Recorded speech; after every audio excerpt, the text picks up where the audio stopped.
All right, here's a quick review of the properties of exponents. So say you have x squared being multiplied by x cubed. So hopefully remember that an exponent just means you're multiplying by that factor this many times.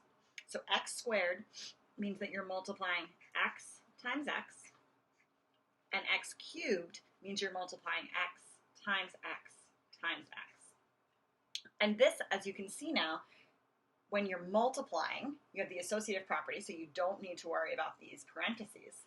So really, you're multiplying 1, 2, 3, 4, 5 x's all together.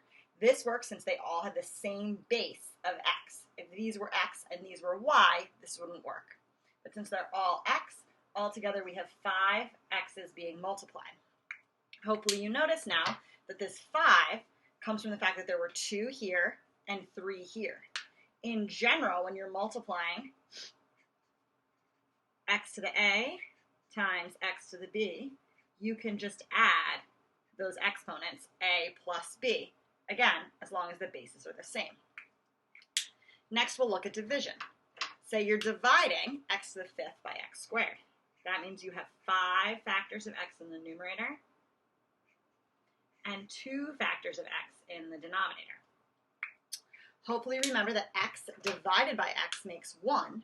So here we have 1 and 1, and we're left with just 3 x's in the numerator. Hopefully you can see that that 3 could have come from 5 minus 2. So 2 of these pair up with 2 of these. 5 minus 2 means there are 3 left over. In general, x to the a divided by x to the b is x to the a minus b. There may be times you'll get a negative exponent here, but that's okay. We learned about negative exponents in our last class.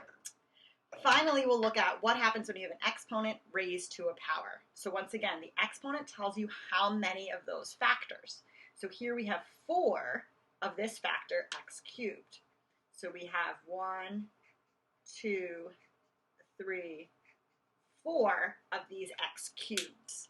And we know from our first example that when you're multiplying, you can just add those exponents. So if we're adding 3 plus 3 plus 3 plus 3, or we're adding 3 4 times, we'll get an answer of x to the 12th.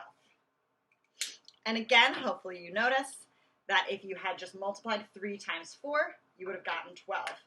In general, when you have x to the a raised to the b power, you can just multiply a times b to get the exponent.